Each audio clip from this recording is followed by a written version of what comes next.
वाह भई, मजा आ गया। भाभी के हाथों में तो जैसे जादू की छड़ी है। बस खाने पर घुमा देती हैं और खाने वाला समझ ही नहीं पाता कि खाना खाए या अपनी उंगलियां चाटे। मयंक ने 2 से 4 कौर खाते ही हमेशा की तरह खाने की तारीफ शुरू कर दी तो रसोई में फुलके सेंकती सीमा भाभी के चेहरे पर मुस्कुराहट तैर गई।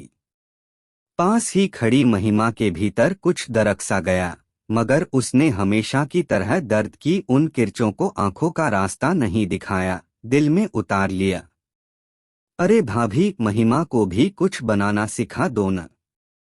रोज रोज की सादी रोटी सब्जी से हम ऊब गए। बच्चे तो हर तीसरे दिन होटल की तरफ भागते हैं। मयंक ने अपनी बात आगे बढ़ाई तो लाख रोकने की कोशिशों के बावजूद महिमा की पलकें नम हो आईं। इसके पास कहाँ इतना टाइम होता है जो रसोई में खपे। एक ही काम होगा, या तो कलम पकड़ लो या फिर चकला बेलन। सीमा की चहक में छिपे व्यंग्यबाण महिमा को बेंध गए, मगर बात तो सच ही थी। भले कड़वी सही। महिमा एक कामकाजी महिला है। सरकारी स्कूल में अध्यापिका महिमा को मलाल रहता है कि वह आम गृहिणियों की तरह अपने घर को वक्त नहीं दे पाती।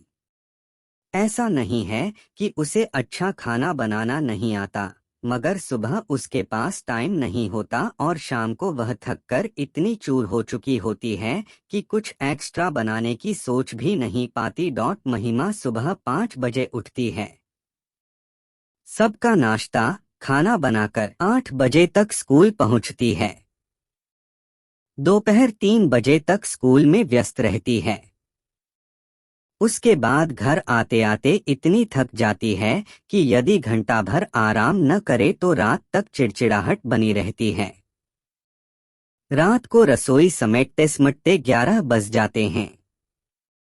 अगले दिन फिर वही दिनचर्या। इतनी व्यस्तता के बाद महिमा चाह कर भी सप्ताह के 6 दिन पतिया बच्चों की खाने नाश्ते की फरमाइशें पूरी नहीं कर पाती। एक रविवार का दिन उसे छुट्टी के रूप में मिलता है, मगर यह एक दिन बाकी 6 दिनों पर भारी पड़ता है। सबसे पहले तो वह खुद ही इस दिन थोड़ा देर से उठती, फिर सप्ताह भर के कल पर टलने वाले काम भी इसी दिन निपटाने होते हैं। मिलने जुलने वाले दोस्त रिश्तेदार भी इसी रविवार की बाट जोहते हैं। इस तरह रविवार का दिन मुट्ठी में से पानी की तरह फिसल जाता है। क्या करे महिमा अपनी ग्लानि मिटाने के लिए वह बच्चों को हर रविवार होटल में खाने की छूट दे देती है।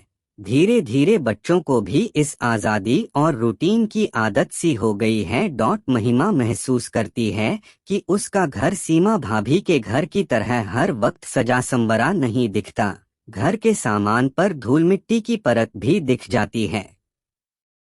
कई बार छोटे छोटे मकड़ी के जाले भी नजर आ जाते हैं। इधर उधर बिखरे कपड़े और जूते तो रोज की बात है। लॉबी में रखी डाइनिंग टेबल भी खाने के कम बच्चों की किताबों, स्कूल बैग, हेलमेट आदि रखने के ज्यादा काम आती है। अरे बावली, तुम भी गजब करती हो। पता नहीं किस आसमान तक अपनी सोच के घोड़े दौड़ा लेती हो, मयंक ने ठहाका लगाते हुए कहा। महिमा अचरज के भाव लिए मुंह खोले उसे देख रही थी। जब हमारी सगाई हुई थी उसके बाद से ही सीमा भाभी के व्यवहार में परिवर्तन नजर आने लगा था। उन्हें लगने लगा था कि नौकरी पेशा बहू आने के बाद घर में उनकी अहमियत कम हो जाएगी। यह भी हो सकता है कि तुम उन पर अपने पैसे का रोब दिखाओ। बात बात में उनकी तारीफ करते हैं ताकि वे किसी हीन भावना से ग्रस्त न हो जाएं। मगर इस सारे गणित में अनजाने में ही सही, हमसे तुम्हारा पक्ष नजरअंदाज होता रहा। हम सब तुम्हारे गुनाहगार हैं। मयंक ने शर्मिंदा होते हुए अपने कान पकड़ लिए। यह देख महिमा खिलखिला पड़ी। तो अब सजा तो आपको मिलेगी ही। आप सबको अगले 20 दिन और इसी तरह का चटपटा और मसालेदार खाना खाना पड़ेगा। न बाबा न, इतनी बड़ी सजा नहीं।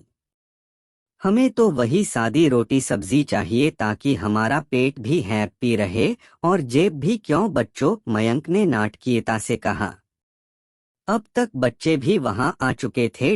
ठीक है, मगर सप्ताह में एक दिन तो होटल जाने दोगे और हमें अपनी मनपसंद डिशेस खाने दोगे न? दोनों बच्चे एक साथ चिल्लाए तो महिमा के होठों पर भी मुस्कुराहट तैर गई।